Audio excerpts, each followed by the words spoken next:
Imagine celebrating Spartan greatness without asking who made that greatness possible. In the popular imagination, Sparta is a city of heroes. We see the 300 holding the pass at Thermopylae, red cloaks catching the windshields locked into a single wall of bronze. We see discipline, endurance, and a society that claims to chase perfection. But if you look down past the polished helmets and the clean heroic storytelling, you notice something else: the mud, the dust, the fields, and the quiet footprints of people history often leaves off the stage. These are the helots. They were not citizens. They were not outsiders passing through. They were a population forced into servitude on land that had once been their own, living under rules designed to keep them useful, controlled, and powerless. Welcome to Medieval Spirits. If you enjoy calm, story-driven history that looks beyond the famous names, please like this video, subscribe to the channel, and ring the notification bell right now so you do not miss the next episode. This is not the familiar story of Spartan warriors as a symbol of courage. This is the story of the people beneath that symbol, the ones who kept Sparta fed, clothed, and supplied, while the citizen class trained for war. We will walk through the farmlands of Messenia where helots worked under heavy demands. We will listen for the quiet systems of enforcement that kept them anxious and divided. And we will ask a simple question that changes everything: what did Spartan freedom cost the people who were denied it? Sparta is legendary for military prowess, strict discipline, and an austere lifestyle that still fascinates modern audiences. But beneath the image lies a harder truth. Sparta's stability relied on the helots, an unfree class compelled to sustain the Spartan system generation after generation. While Spartans are glorified as fearless hoplites, helots lived in the background, producing food, maintaining households, and doing the work Spartans were discouraged from doing. Ancient writers describe a society built on constant pressure where humiliation and force were used to keep a majority in line for the benefit of a minority.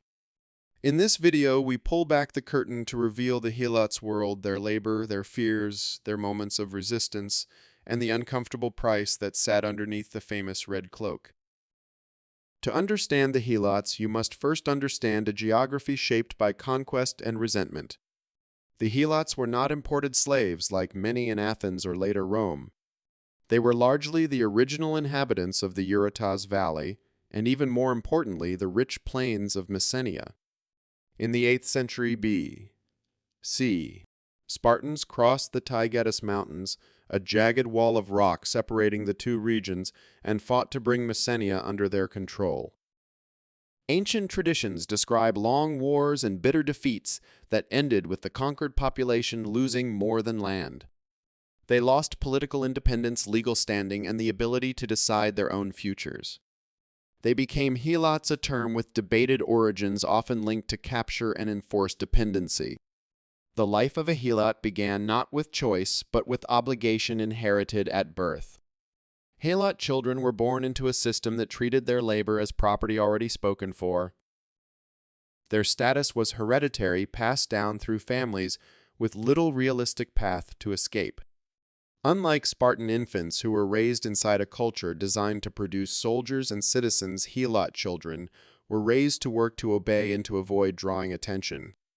Their lives were organized around quota supervision and the constant understanding that they were serving a state that did not consider them part of the political community.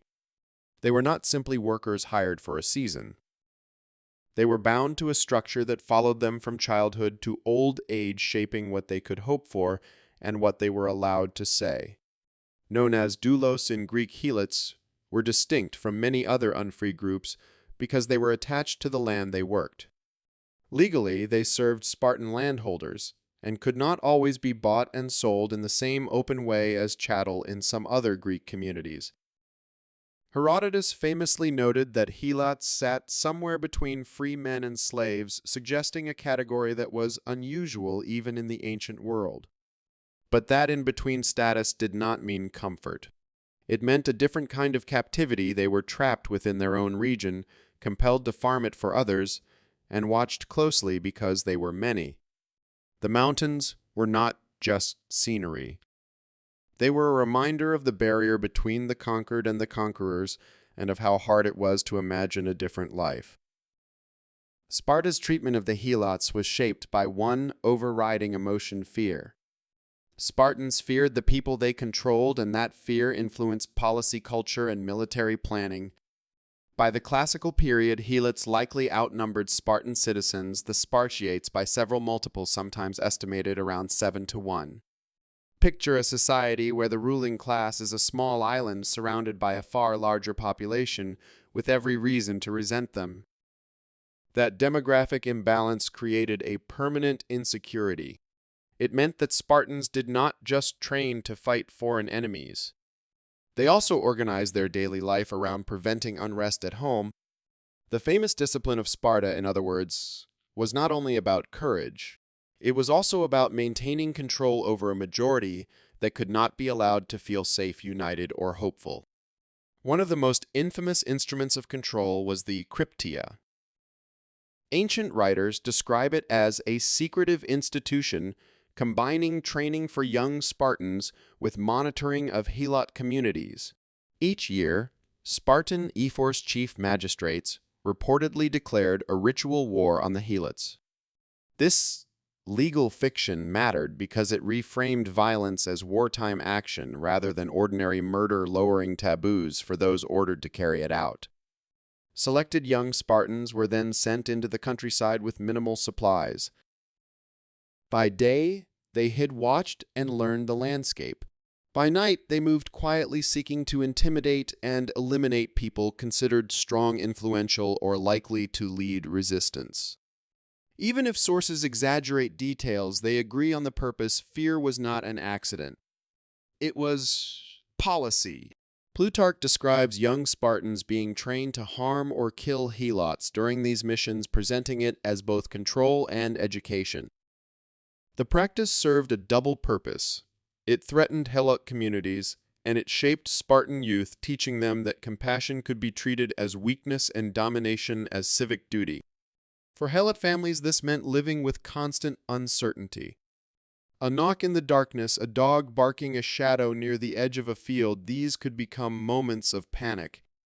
Communities learned to whisper, to hide resources, to avoid standing out, and to grieve quietly when someone vanished. In that atmosphere, even ordinary life became exhausting. The goal was not only to punish rebellion, the goal was to prevent it from ever becoming organized. If the cryptia was the hidden edge of the system, daily helot, life was the constant pressure that never let up. Existence for many helots was a cycle of labor and compliance with little room for dignity or rest. Before dawn, they were expected in the fields, under the watch of overseers, working through heat and fatigue to produce what sustained Sparta's citizen class. Spartan citizens were discouraged, even forbidden by custom and law, from doing routine agricultural work because their public role was to train, dine in common messes, and be ready for war. That meant the helots had to carry the practical life of the state: barley, olives, grapes, household goods, and the countless unglamorous tasks that make a society function. Thucydides notes that helots were required to hand over a substantial portion of their harvest to their masters, a payment known as the apophora. In a good year, that demand left helot households with a thin margin. In a bad year, it could mean hunger, debt, and desperate choices. If weather damaged crops or soil failed to cooperate, the helots absorbed the loss while Spartan citizens continued to eat together in the syssitia and maintain the public image of stability. This imbalance mattered because it made helot survival fragile by design. A system built on extraction does not need constant violence to be cruel.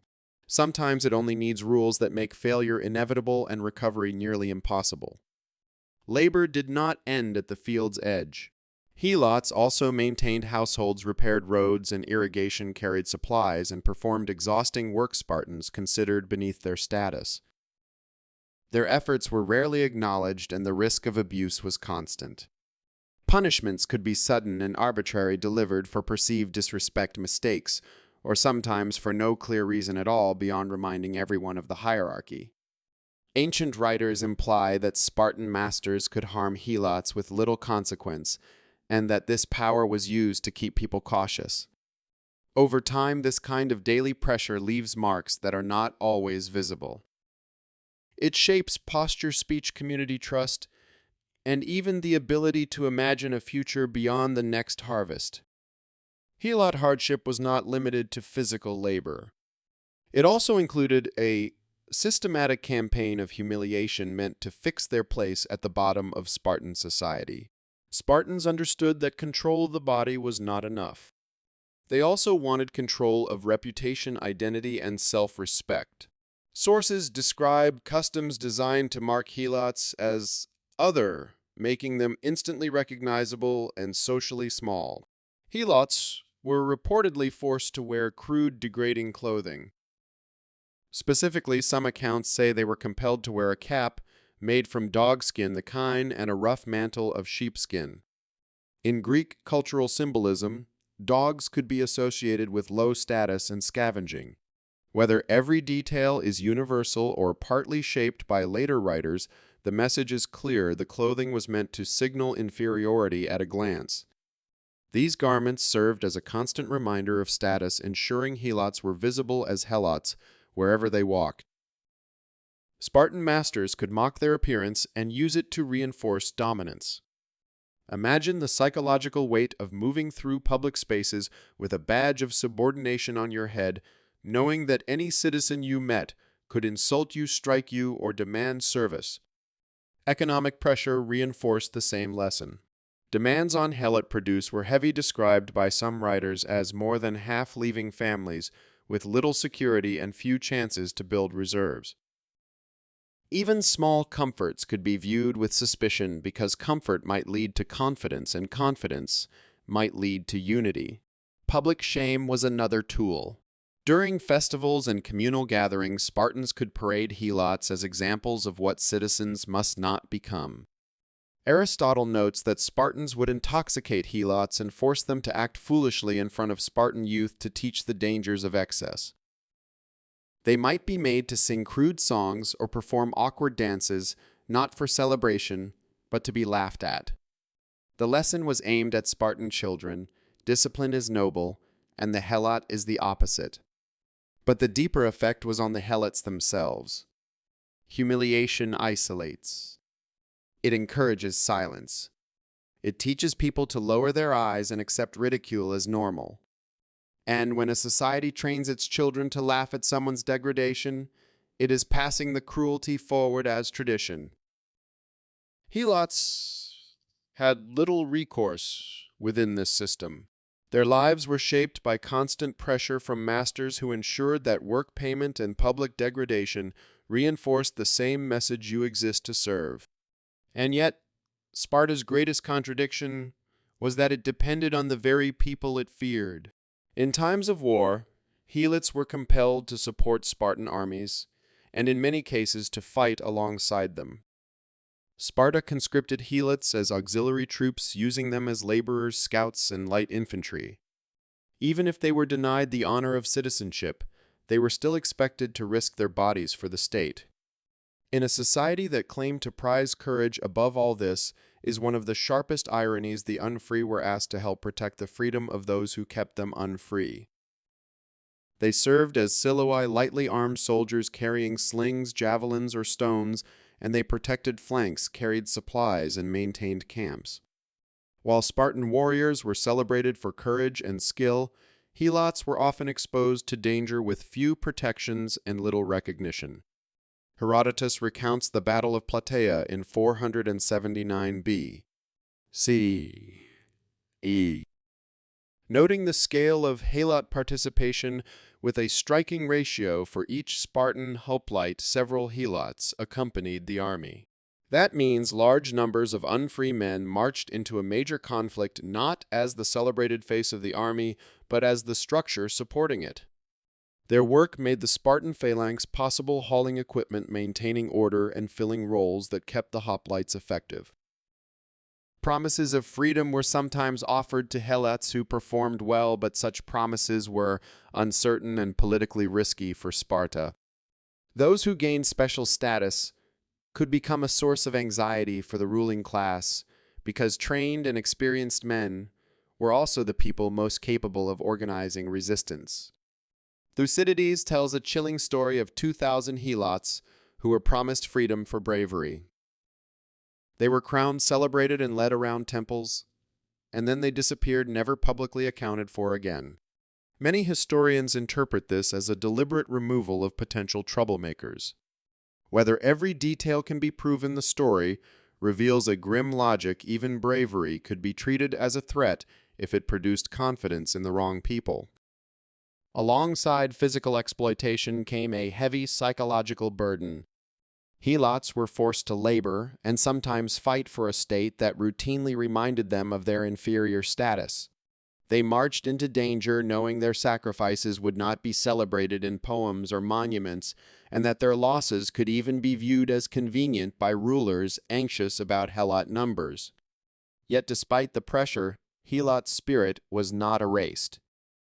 The history of Sparta is also the history of helot resistance, both quiet and open. The most famous uprising followed the massive earthquake of 464 B.C.E., when chaos created a rare opening. Helots and other subject groups seized the fortress of Mount Ithome and held out against Sparta for years, proving that control was never as complete as Sparta wanted the world to believe. This revolt terrified Sparta because it exposed the fragility of the entire system. It forced Spartans to request help from Athens, an uncomfortable step that fed mistrust and helped set the stage for later conflict among Greek city-states. Helots were not only victims of Spartan policy, they were also a constant presence shaping Spartan foreign policy and military planning. Spartans feared leaving home for long campaigns, worrying that absence would create opportunity for uprising. As a result, Sparta's famous military focus had a second purpose. It was a domestic security strategy. The army was not just a tool for expansion. It was also a guardrail holding the whole social order in place. Sparta's grandeur was not produced by warriors alone. It was forged on relentless helot labor, risk, and endurance, all to preserve the dominance of a small citizen elite. We admire Greek achievement and often celebrate its philosophy in battlefield stories, but we can forget the harsh foundations beneath some of those achievements. In Sparta, that foundation was unusually stark. The system created two moral worlds living side by side, one trained to view control as virtue and another forced to survive under control. Even the everyday comforts of Spartan life, shared meals, stable farms, well-supplied training, rested on people who were denied the basic dignity of choosing their own paths. When we retell Sparta as a simple tale of courage, we erase the labor and suffering that made the courage possible. The end of helot servitude did not come from Spartan reform. It came from outside pressure and military defeat. In 371 B.C.E., the Theban general Epaminondas defeated Sparta at the Battle of Leuctra, a shock that broke the myth of Spartan invincibility. He marched into the Peloponnese and did what earlier Greek leaders had not dared to do. He liberated Messenia. He founded a new capital, Mesene, and invited the formerly unfree to become citizens in their own city. After generations of enforced labor, the people of Messenia could build walls for themselves, mint coins under their own authority, and speak publicly as members of a community, not as property attached to someone else's land. But scars do not vanish the moment chains are removed. The history of the helots remains a sobering reminder of what human beings can do to one another in the name of order, tradition, and security. It challenges easy admiration of Sparta. Can we call a society great if it depends on systematic intimidation of the majority of its population? The helots were the fuel for the Spartan fire, sustaining the citizen class that stood in the spotlight. And when we celebrate Spartan discipline, we should also acknowledge the hidden discipline forced on the helots, the discipline of silence, caution, and survival. Sparta's story is not only a story about warriors. It is also a story about what power looks like when it is protected by fear. What stayed with you most about the helots' experience, the cryptia, the public humiliation, or the betrayal of those promised freedom? Share your thoughts in the comments below. And if you want more calm, thoughtful history that looks beyond the usual heroes, don't forget to like this video, subscribe to the channel, and ring the notification bell for more explorations with medieval spirits. Let's keep uncovering the past, one hidden story at a time. As the walls of Messin rose, the myth of Spartan perfection finally cracked, reminding us that no legend is complete until we include the people it left in the shadows.